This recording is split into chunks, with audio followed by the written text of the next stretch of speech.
们又要出发了。好，这对面就是浦东陆家嘴。为什么国庆节来？外滩的海关大楼会对普通的老百姓开放，这样的东西。你想跟历史说点什么？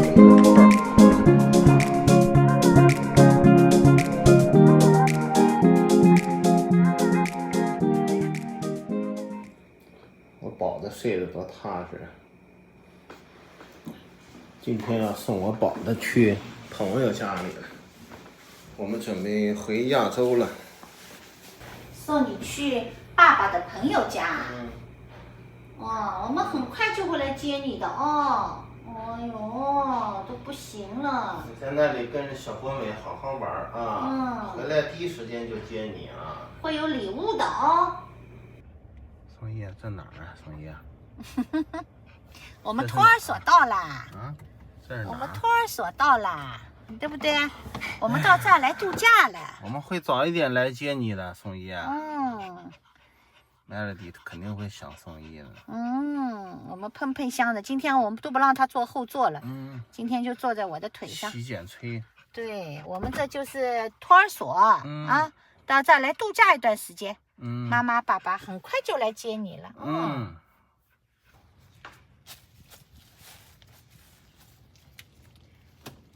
哎呀，小克嘞。宋一开开心心的啊，又见到了小博美啊。反正我们呢回去准备准备，然后让宋一在这儿享受一段这个离开爸爸妈妈的生活啊。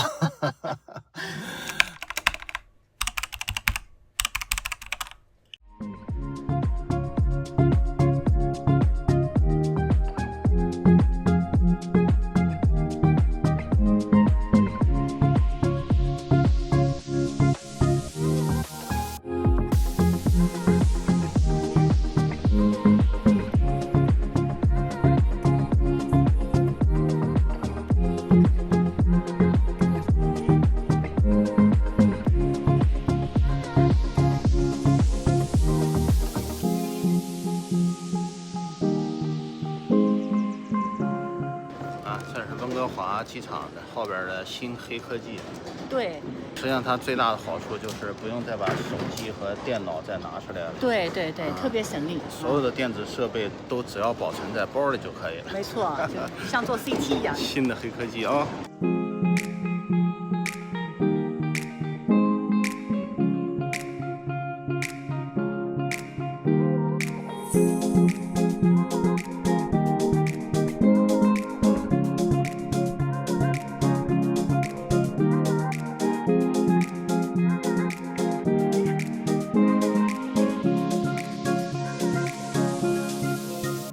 ！Melody， 我们又要出发了。这次我们要去哪里呢？这次我们要回上海了。而且时间比较长啊。对，我们可能要去一些别的城市，也可能要去一些别的国家。希望大家能够继续关注我们，订阅我们，支持我们。女士们、先生们，您乘坐的是 MU582航班，飞往上海浦东国际机场。为了确保您的安全，请您尽快入座，旅行全程中。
辛苦康哥啊！专车接机， 2杯咖啡伺候。那谁给惯的毛病啊？下飞机就有星巴克端过来啊！太热了，哎呦，冰冰凉凉的。但是我想，我看三号还是要30几度哎。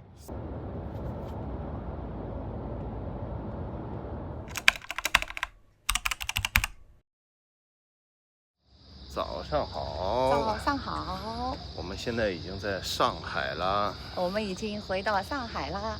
昨天飞机啊是晚上到的，对，所以今天早上起得比较早一些啊。现在早晨6点，我们去吃正宗的早饭。对，用那个昨天他堂哥说的话叫大饼油条。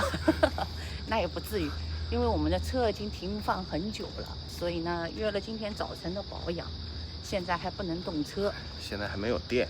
对，所以呢，我们现在步行去家附近的一个大饼油条店。对，反正就是在温哥华不经常吃的这种东西啊，碳水天堂。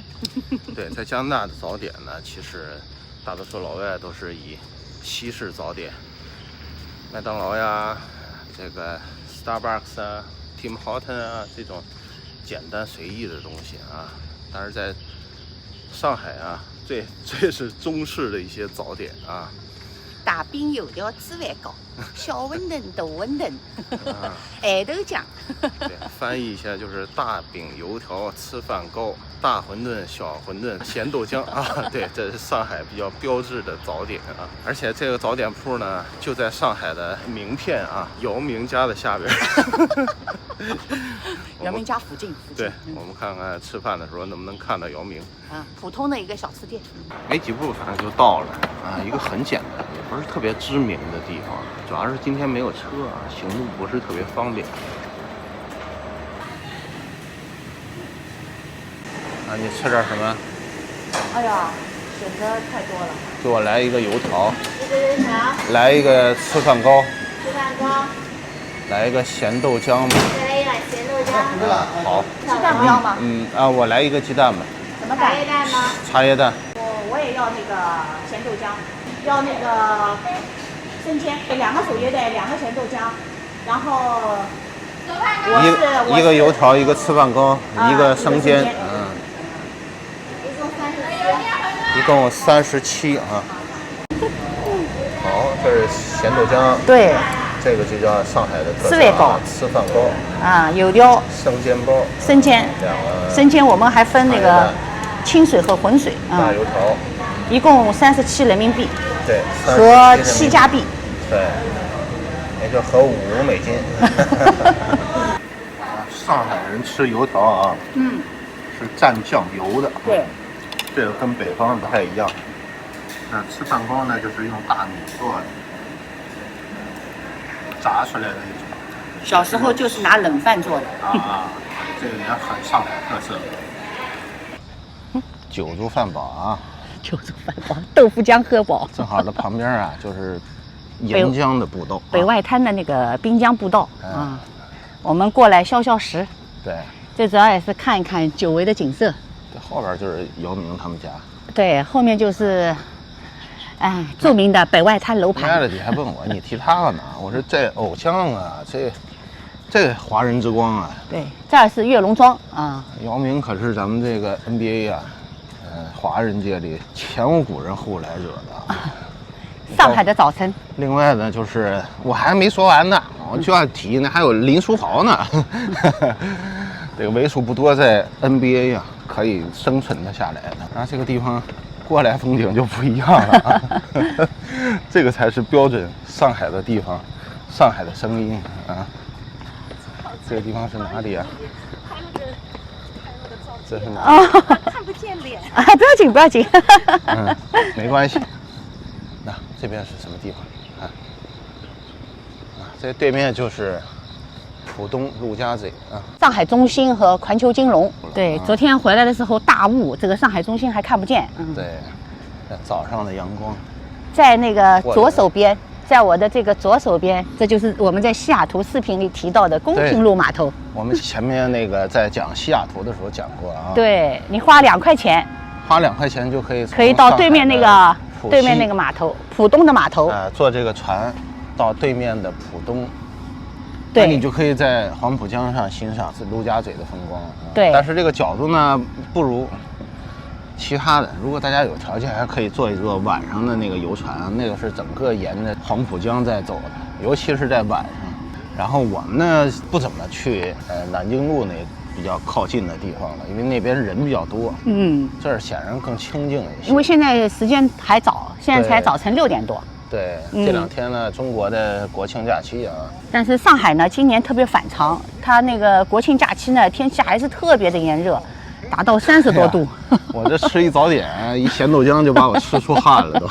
我们很不适应，我们的行李箱里还带了很多轻羽绒，希望这次回上海能够穿上。还蛮热的。这边这段呢，就显然啊人比较少一些，很多外地游客呢都很难发现这个区域啊。对，他们还是靠近外滩那一部分人比较多。对，那我们这一部分呢，其实是靠近公平路那一段。用他们本地人话讲呢，就是这儿来的人就是本地人会多对一些，跑步啊、锻炼啊，还有小孩游览啊。本地人呢，还是希望能够稍微清静一些啊，尤其像那个国庆假期啊，早晨在这儿走路啊，特别的舒服。对也是上海为数不多的啊，又有江又有树。那我们这儿不就吃完早点过来溜溜神儿，然后视野又特别开阔。对，现在呢，我们就待会儿往那个北外滩比较热闹的那一段走。对，这边都停一些游艇的地方。对，然后再往那边就是一个游轮的码头啊。对，游轮的码头，想当年就是所有来上海停靠的游轮都是停在这个北外滩的。但是自从宝山这个游轮码头建好之后呢，大部分大型的船呢都停到宝山去了。因为你那个游轮太多了，这儿停不下呀。最厉害的一次，我曾经看到过4艘船一起停在这儿。所以必须得有新的地方给他们停。对。那但是呢，就不如这样的停的地方方便了。可以直接进来，去这个码头最临近的地方玩啊。这儿还是最近几年才开的，原来都封闭起来。对。我们待会儿就要去给我们的汽车搭电，要去做保养。对，过2天我们要开长途，没有车呢也不是特别方便。我们要北上。对，我们这次要玩的地方也蛮多的。对，我们会一路和你们分享希望大家保持对我们的关注。对，这样。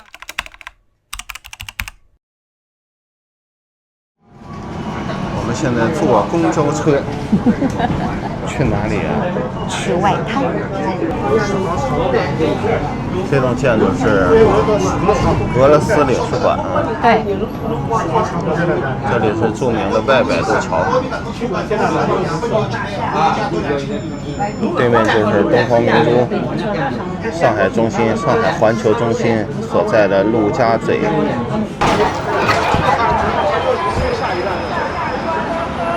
现在我们就来到了外滩啊。对。这里呢，他们称为叫万国建筑群啊，因为这儿在民国时期开埠以来啊，陆陆续续引进了很多国外的建筑啊，每一个栋都有自己的特色，也每一栋也有自己的历史。对，比较难得的呢，是我们作为普通老百姓，能够进入这一栋大楼里面去看一看。我是从来没有进过任何一栋啊，我们旁边这栋是中国银行，然后后面是和平饭店。我们此行最大的目的就是带着钟的那个建筑我们将去外滩的海关大楼这个钟呢非常有历史啊，据说老一代的上海人啊，是把它当做一个上海的记忆的。那当然而且上海很多电视剧都会频频拍到这个钟楼，对，比如说《上海的早晨》《上海一家人》，对，很多上海人的这个青春和中年记忆都在这个电视剧里面。如果你要去北京的话，那北京火车站那是一个非常有名气的听那个钟声的地方啊。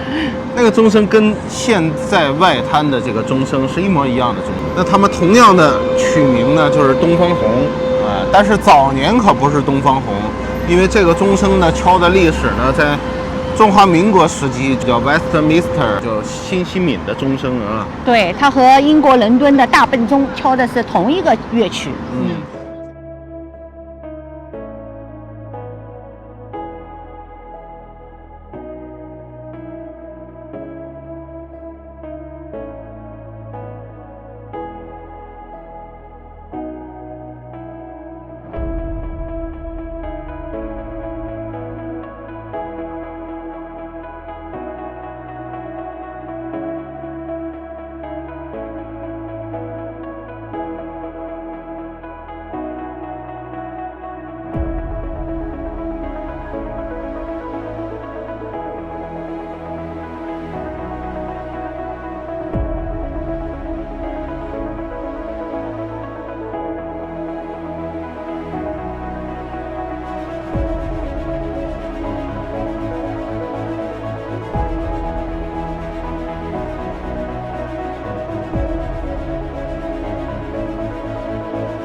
们两个顶着2张时差脸，兴致勃勃地来到了它1927年才成立的，今年是2025年，近100年的时间里面，对我们普通老百姓可以走进去看一看。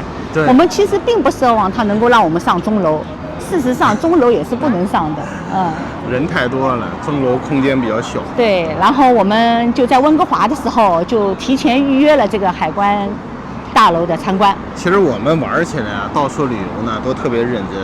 对，很多这种犄角旮旯的地方，我们都愿意去。家门口的地方，大家也最容易忽视了。你比如说去纽约，我们就非要爬到自由女神里面，对吧？我们一定要上自由女神的皇冠。我们就喜欢提前1个月预约呀，提前半年预约呀，然后有限的空间和名额可以去看一看别人看不到的东西，我们就特别喜欢干这事儿。对，因为它9月底的时候刚刚开始开放，一共就2个月的时间。然后我们这次回上海，行程也特别多啊。对。当然，我们也是如愿的预约到了我们希望的日子。虽然说我们旅途比较疲惫啊，2个人还有还没有休息好，比较严重的时差，但是我们还是兴致勃勃的来到了外滩。虽然说这个是游人必打卡的扫盲景点，但是作为上海海关大楼，这可不是扫盲景点。马路上走呢，其实很多人都走过，我们也走过无数次啊。对。但是进这样的建筑里边去感受呢，这还是第一次。对，钟楼不能上，根本不算什么啊！走进这个建筑，我就觉得特别荣幸。然后呢，我们预约了下午2点的场次，待会儿进去之后呢，我们也自己也会慢慢的欣赏。然后也会和大家慢慢的分享。好，我们进去吧。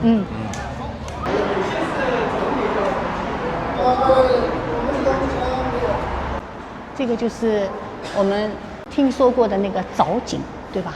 对。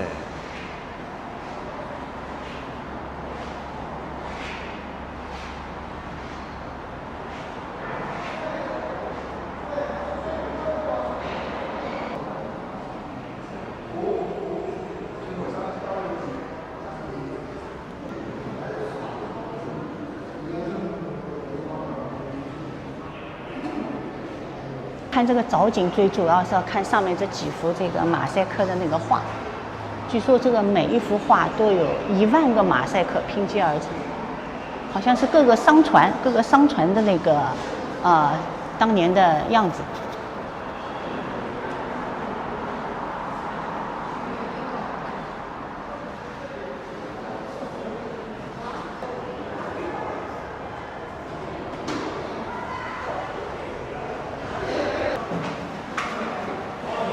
这儿有3部电梯，但是我们不准备坐，我们准备走路上去。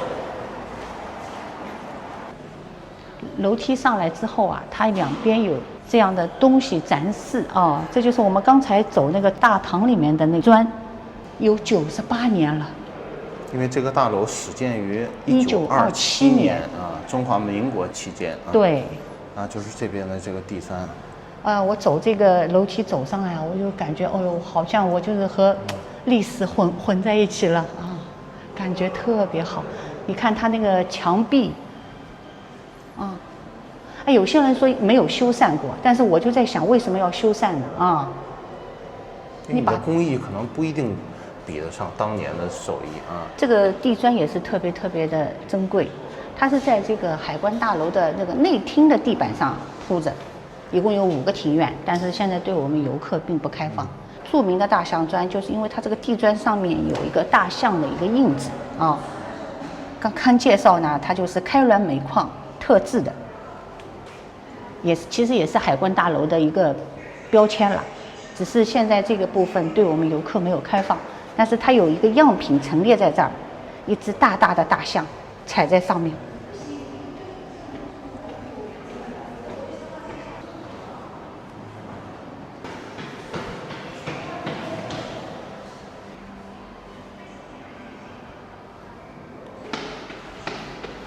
这个是那个消防栓吗？这个一打开就下面有水是吧？好漂亮。它有一个特别有意思的事儿，这消防栓实际上是上锁的，但是这钥匙在这下面。就这个是钥匙孔。你看这里有挂了一个钥匙。我没注意嘞。但是我就觉得这个放这个消防栓的这个箱子很漂亮。很漂亮。又来到了这个楼梯转弯处啊，它都有这样的介绍。就是这个海关大楼啊，你别看它外面特别光鲜，它里面的那个朝着内庭的这些窗户和墙壁啊，它就是普通的黄沙水泥做的，就是该省省，该花花。好钢用在刀刃上。对，黄沙水泥就是这样的。听，每逢整点，应该现在是下午2点。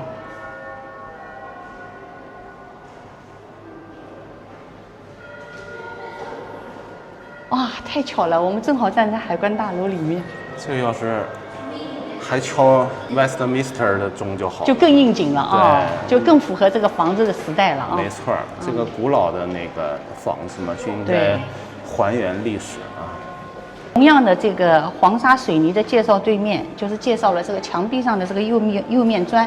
我们上来的时候其实就已经注意到了啊，我还以为这个都是脏的，但是我觉得它没有给我们修复过，或者没有抛光过，倒特别好。介绍里面说，当年弄这个的话是特别易于清洁，特别容易维护。你可以拿出来一个，还有照片啊，这100年以前这个海关大楼啊。然后前面都是。上海话叫河埠头，没有啊，石落铺上码头，都是码头。对，你看，因为面向就是外滩的空间有限，其实这个楼房啊是竖着建的啊。然后这个就是当时的这个，这个就是那个我们进门看到的那个藻井。要费比较大的力气。就这艘船。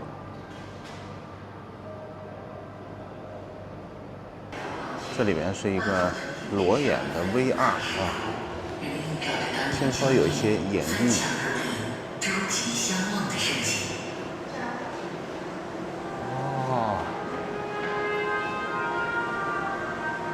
沙船，这座城市曾经的航运主角。这就是刚才那个进来的那个藻井啊。我感觉我在动哎。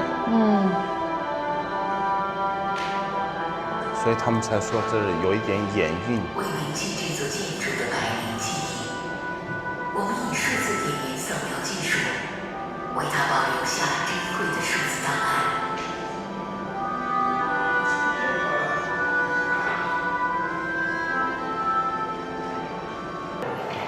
那这个桥呢，就是我们刚才坐公交车走过的外摆渡桥。这个外摆渡桥啊，非常的有名气。当年它只是一个小木桥而已，叫做摆渡桥。所以要收费的。对。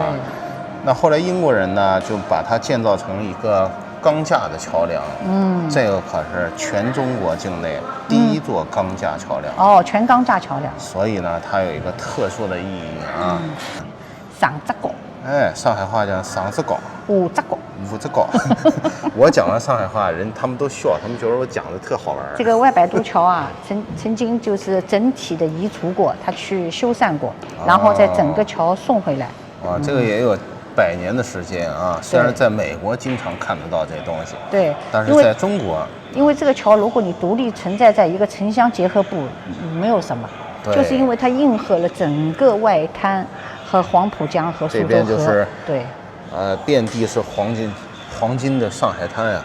那当年的许文强和丁力打拼的地方。他们从16铺上来。就是100年以来，大家这样踩出来的感觉，这个砖都有点凹下去了。我估计呢，我们的看我们的观众啊，未必知道什么叫上只高和五只高。不是，这个是调侃啦但是这个也是确实是上海人平时那当年什么浦西一张床，不要浦东一间房。我的意思是，他并不知道这是什么意思。什么意思？叫上只脚下只脚。对。那就是特别好的地方和特别平民的地方区别。你想跟历史说点什么？我第一次听到海关大楼的钟声是在电视剧里。有一个非常有名的电视剧，当然是在80年代的时候，就是《上海的早晨》。它这个电视剧每次开始的场景就是这个海关的钟声。后面再有就是上海一家人。所以我对上海海关这个钟楼最大的记忆就来自于这2部电视剧。明白了。它这个钟声应该是很多上海人的集体回忆。好，录音完毕。面光出去。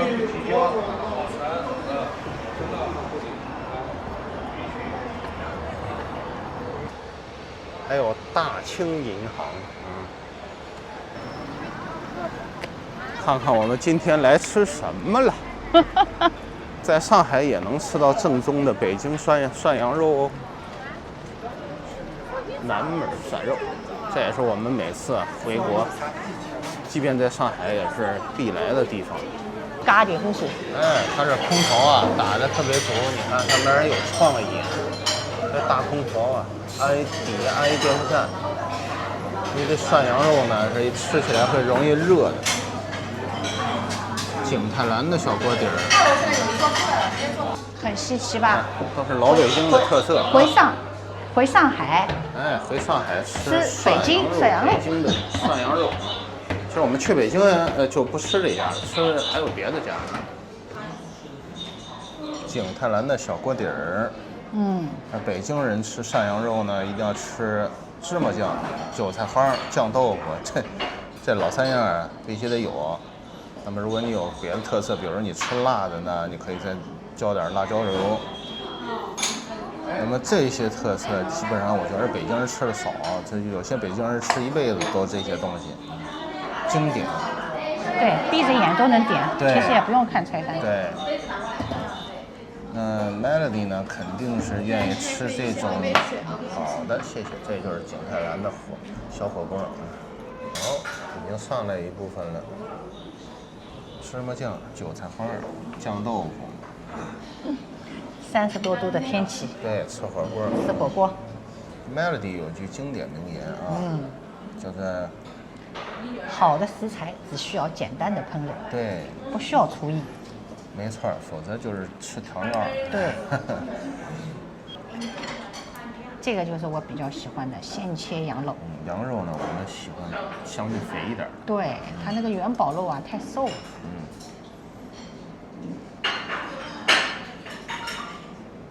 人类最原始的吃肉的方式成吉思汗。没错。高端的食材，简单的烹饪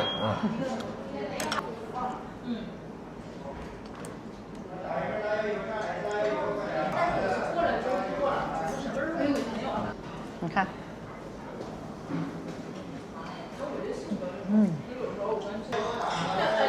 这是肉筋，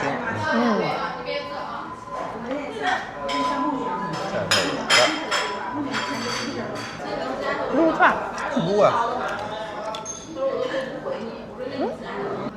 这是肉串，刚才说的是肉筋。这个简单煮一下就可以，千万别煮老了就硬了。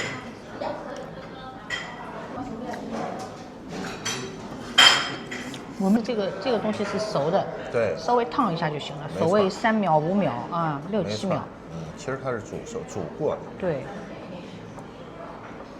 那我还想再介绍一下这个叫景泰蓝的火锅。这景泰蓝呢，它是铜做的，所以呢，老北京一般俗称的叫铜火锅。景泰蓝的制作方式呢，主要是先把它这个形状按照这个铜的原材料给它造好它的形状，然后在上面掐上铜丝，再把这个釉呢，不同的颜色的釉再填到这个铜丝的间隙里，然后再经过高温的烧，然后最后打磨，然后呢就能出现比较光亮。我们现在因为这个品质不会那么高了再加上反复使用、反复利用，所以呢不会像那么光亮，否则的话它会比较光亮。这个在清朝的时候皇室特别喜欢这个东西。不是很多人很应景，喜欢那种炭火火锅啊。现在里面都是酒精炉子了。对，因为炭呢，这个也不是特别环保干净啊，酒精炉子相对干净一些啊。户外吃比较好。对。啊，吃饱了，喝足了，我觉得这量是我们最高的量了，再吃不了了。这顿饭花了238人民币，相当于税后加小费之后40块钱，基本上丽晶广场都吃不出来啊。差不多丽晶。对呀，一人一份小吃，一人一份凉皮就得这些钱了，在加拿大啊。